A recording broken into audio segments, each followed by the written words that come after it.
যে মানুষগুলো আপনার সাফল্য দেখে ঈর্ষান্বিত হয়, বরং খুশি হয় না, তারা কখনোই আপনার আপন না। আর যারা আপনার সফলতাকে নিজের সফলতা মনে করে, তারাই আপনার আপন। তবে সেটা বোঝা যায় না। হ্যাঁ, তবে কিছু কিছু মানুষ আছে, তাদের দেখবেন আপনার পাশে বসে আপনার সাথে সঙ্গ দিয়ে অনেক বছর কেটে যাবে, কিন্তু বুঝতে পারবেন না। এরা কখনো আপনার সফলতা দেখে খুশি হবে না। হ্যাঁ, বুঝতে পারবেন তাদের চেহারা দেখে, তাদের মুখের হাসি, তাদের উম মুখের এক্সপ্রেশন, এগুলো দেখে বুঝতে পারবেন যে তারা আপনার প্রতি খুশি না। তখন কিছুটা ভাবা যায় তারা আপনার জন্য আপন না। আর যারা আপন, তারা আপনার সফলতা দেখে নিজের সফলতা মনে করে, নিজের খুশিটা ধরে রাখতে পারে না। তারা তাদের খুশিটা আপনার সাথে শেয়ার করে।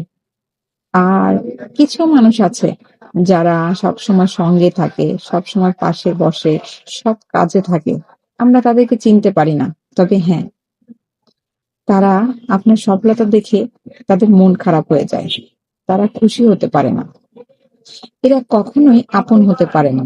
এরা সবসময় আপনার প্রতিদ্বন্দ্বী, কিন্তু গোপন শত্রু।